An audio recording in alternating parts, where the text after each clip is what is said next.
Hi, Krista. How are you? Hi, Debbie. I'm good. Thank you. How are you? I'm good. Thanks for meeting me again. I was looking forward to seeing you and hearing more about your time in China. So, how's your week been? It's been good. It's the spring semester is kind of wrapping up now, and Okay. trying to prepare for finals and grade all the things. Um, so yeah, it's going really well. Just a busy time because also people are leaving, going home for good or vacation, and everyone wants to have a party, which I'm not opposed to. But at the same time, it's just like every weekend we're doing something. I don't know if you're an introvert or extrovert, but if you're an introvert, that would be really taxing, I would think. Thankfully, I'm pretty extroverted, so it's not Okay. that big of a deal to me. I like a full schedule. Yeah. Okay. Well, good. So yeah, let me know what you why you wanted to see me today. What's going on with you? Yeah, so I don't know, it's just maybe a little awkward to talk about just because dating and relationships. But so, this past like spring and sort of a little bit of winter as well, I've had this, guy friend here, who's also a missionary from America. He recently told me that he had feelings for me, and I don't know, just like really don't know how to like deal with it because he seems like, an okay guy. I don't know him like super well, but I'm just like I guess confused about the whole situation of how I feel. And also like found out that he's pretty like conservative in his beliefs theologically, and that I know that kind of scares me. So um I don't know, it's just I have a lot of feelings right now towards it. I don't really know what to do. Yeah. I mean, I don't know if I had told you before, but I've also been a missionary overseas, and so I know a little bit about. I went as a married person, so I don't necessarily understand you as a single person, but I Mhm. do I do know that kind of fishbowl thing a little bit, like because there's just this many Western workers, you all know each other, you're all Mhm. involved in each other's lives, so it can tend to feel a little, everybody's looking at me, right? Yeah, Debbie, let me tell you, like, you were on the mission field before, so you probably noticed that like there are a lot more single women than there are single men. I mean, Yep. like at least in China and in my situation. So it's like, once the single man enters the picture, I kind of feel bad for him because he's gonna be like poked and prodded and asked so many questions, and people are gonna be all over him because like, you know, a lot of us are, ready to be in a serious relationship. Okay, so I'm just going to recap and let me know if I'm accurately summarizing what you shared with me. So you have had this fellow missionary who has made some feelings known to you these last Mhm. few months, spring, you said, and he is theologically more conservative. I'm guessing he's more conservative than you, is what you mean by that, Mhm. um, and that kind of scares you. Um, and there's on the field there's more single missionaries than there are males, so Yeah. the males can kind of get pounced on, but he has made his feelings known to you, and so that has narrowed. It's not that you were necessarily looking for it, but he has made his feelings known, and so you're just not really sure about this whole scenario. Is that accurate? Did I sum that up correctly? Yeah, yeah. And I think I just want to be more like specific, I guess, with I said that he's more like theologically conservative than me. Specifically, like he comes from a denomination that doesn't really encourage women leadership. Okay. And so that is what, like scares me. I mean, the other things, just preferences, but in that case, it's just really, I don't know if I can move past that. So that's an interesting thing that you just said, is that his conservativeness scares you. I'm curious about that. What about that aspect scares you in particular? Um, it scares me because um I guess I don't want to be controlled. I see that, like with women not being encouraged to lead. I see them as just like sitting in the back, not saying anything. And it honestly reminds me of like my childhood. Um my my family like grew up in a like pretty conservative church, and my dad like controlled my mom, and they ended up actually getting a divorce later on in life. But Mm. yeah, he was like the primary like breadwinner. He like gave her money, and I just saw like instances where like, if he was mad at her, then like, maybe he would hold that against her, and it was just like a very manipulative relationship. And I guess like him being conservative, it just reminds me of that. Okay, so let me see if I got this right. That kind of how it's going in your mind is that because, sorry, what's the name of this young man that is interested in you? Lance. Lance. Okay. So because Lance is theologically conservative, or much more so than you are, you see that as being controlling, or at least controlling in a marriage situation, Hmm. because of how you saw that played out in your parents' marriage. Is that Hmm. is that accurate? Yeah. So is really your fear based on the fact that you don't want to marry a man who you think is going to control you? Is that where your fear is kind of lying? Yeah. I mean, that is something that I've thought about for years. Okay. That I don't want to be in my mom's shoes. I don't want to have that situation. That was not a good marriage. So, and I want to have a Yeah. good marriage. Yeah. Have you seen anything, despite Lance's conservative theology, have you seen anything from Lance that leads you to believe that he is controlling? No, yeah, that's the thing. Like he seems very gentle. And all the interactions we've had, like he's kind of like on the quiet side. Um, so it's taken me like maybe a little bit longer to get to know him because I, I'll steal the spotlight from, him because I'm more extroverted. Um, but yeah, we've had like conversations recently. We've sat down and had more serious conversations about like, our beliefs and, what we want in a marriage, and, all those things you talk about. And he's just been like super open and like very patient with me too. I feel like, he's really listening. Um, so yeah, he doesn't seem controlling at all. He doesn't try to overtake the conversation.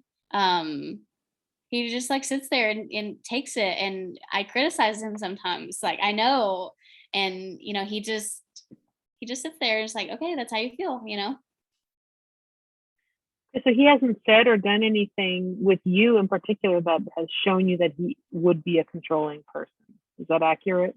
Yeah, no, and I think that's one reason why it's just like I'm keep going back and forth with it because I'm just like, oh my gosh, like his theology. I mean, he's gonna control women, but then like he's showing me, something different, and it's like, you know.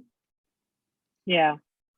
Um, Sounds like you are possibly also developing some feelings for him. Is that accurate? And you're basically torn because you are feeling some feelings, but you have this fear that he's going to want to control you. So is that accurate as well? Yeah, I mean, because like I said, sounds like a stand-up guy, easy on the eyes. So I mean, it's, Sure. is a Christian man, even if his theology is more conservative, he's still like have the same foundation, and that's Yeah. attractive. So when you are talking to him and having conversations, does he remind you of your dad? No, no, So he's not your dad. no, he is not. Um, Yeah. and I know it You might. sound so you sound surprised a little bit by that. Yeah, I mean, I guess I never thought of it that way. Like, Okay. I mean, of course, it sounds weird to be like, I thought Lance was my dad, like, um, And I don't mean like you're going to marry your dad, but there are there is the truth that you women do tend to marry men that are often like their father. mhm, If their father has been like a really, a good father, but then you often have women that had alcoholic fathers who marry an alcoholic. So it does, both both scenarios exist. yeah, Um, but he's not your dad.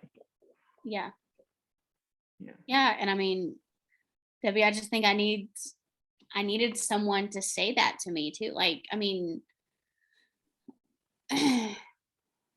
just because Lance, you know, may have some like, more conservative beliefs than me doesn't mean that they're like as extreme as what my dad had, or he would handle it in that way, or he would be as manipulative as him. Um, and like I said, in conversations, like when we're talking about it, he's just like, okay, like that's what you believe, this is what I believe, like we can work through this, and just the fact that he's like open to be like, we can work through this. I mean, I think that Yeah. just says so much about him. Yeah. I mean, and he's showing you, who he is. And again, having been a missionary, I can tell you, and I'm a little bit older than you, so I have a little bit more experience too, but because you have such pressure on the mission field, um, you can't really hide a lot of who you are for very long. Hmm. You can hide aspects of your personality in your home country for a lot longer because you have coping mechanisms that you've been using for a long time. You're in your own language, you're in your own culture. You can hide things a lot easier. But when you're overseas in that pressure cooker, it's really hard to hide aspects about yourself for a very long time. So, having said that, it sounds like he is showing you who he is, and Hmm. yet you still have this thought in your mind that conservative theology equals controlling, manipulative, etc. Fill in the blank that you Hmm. saw played out in your family, right? Is that accurate? Yeah, that's 100%. Yeah. So I really think that that's kind of the thought that we want to work on. Um, that would be what we would call, either an irrational thought or a distorted thought, because it's really not necessarily true. At least it's probably not necessarily true for Lance. Just Hmm. because he's theologically conservative does not mean that he's going to be controlling and manipulative. And so what we want to do is we want to, replace that thought with truth. Hmm. And the truth is that Lance is showing you who he is by being open and honest. You said in your conversation, he's allowing you to share your thoughts and opinions, um, theologically wise and probably other ways as well. And yeah, that's your opinion. This is my opinion, and having an equal exchange of thoughts and ideas. Is that accurate? Hmm. Yeah. Yeah. So, I mean, sounds like a catch, right? He sounds like a catch. So, yeah, one thing I wanted to say about one of the reasons that I like CBT is that because it really does dovetail well with scripture, and the scripture that always comes to my mind is Romans 12:1 and 2. I beseech you, therefore, brethren, by the mercies of God, that you present your bodies a living sacrifice, wholly acceptable unto God, which is your reasonable act of service, or worship is another word. Verse 2, but do not be conformed to this world, but be ye transformed by the renewal of your mind, that you may prove what is that excellent and good and perfect will of God. And I'm mixing up my versions here. But one of the ways that we are conformed to this world is that we think and act in ways that this world does. And one of the ways that you are doing that is that you are letting your thoughts be controlled by this fear of being controlled, right? Yeah. Which is ironic, right? Because you are actually being controlled by this fear, Hmm. and yet you don't want Lance to control you, right? Yeah. So, Wow. So, so what we want to do is we want to kind of rethink this process when it comes up. If you're in a conversation or whatever, and you're like, okay, this is, I'm. You had mentioned, I think that when you're in a conversation, that you are scared that he is okay. The shoe's going to drop and he's going to do something or say something that's going to want to control me, even though that has yet to happen. You still have that fear in a conversation. Is that accurate? I just want to make sure that I'm representing you correctly. So what we want to do is you want to rethink that, because he hasn't shown you that. So that's not true. The truth is he's being open and honest and vulnerable in his conversations with you and letting you share your opinions and your thoughts, right? And is valuing your time together. So that's the truth that we want to replace with being scared. We don't want to be scared, but we want to replace that with the truth of who he is and how he is acting towards you. So I have a little bit of homework for you, if you don't mind. I know you said you were busy with final exams and that kind of thing. If I could just add one more thing to your plate. Okay, give it to me. If you don't mind. All right. I don't know if you're a journalist or if you like to journal or write things down. Yeah. But my guess is that Lance is going to want to get together for coffee or, talk to you again in this next week. And I'd like you to take note of, if this thought of fear pops up, take note of that and see if you can kind of rethink that in your mind. Okay, this is just an irrational fear that has come up. He didn't actually say anything that he's trying to control me. It's just this automatic response that I have, because we have these automatic thoughts, and what ends up happening is these automatic thoughts turn into automatic behaviors, and that's exactly the thing that we're trying to change is some of our behaviors. But but our thoughts have to be changed first before our behaviors. It's not the other way around, right? So just take note of what's happening in the conversation that made you fearful, and see if you can kind of turn that around and think rightly about how Lance is having a conversation with you. Does that sound kind of doable? I hope it's not too hard of a thing. No, yeah, I actually journal every day. I started it well, there you I go. moved to China, and so I think it'll be no problem. Okay, well that sounds great. And then we can go over it next week if you want to come back, and we'll take a look at what you wrote down, and we'll go from there. How does that sound? Yeah, it sounds great. Thank you. Okay, you're welcome. Is there anything else that you wanted me to know about Lance, or just the situation, how you were thinking and feeling? I don't think so. I think you got everything right. Yeah, I haven't missed anything. I don't think so. Okay. Well, I hope this has been helpful for you today. It has been, yeah. Yeah, A lot of things I need to think about sure. in the future. Okay. Well, I very much look forward to hearing the rest of the story next week and see what Lance has been up to for you. So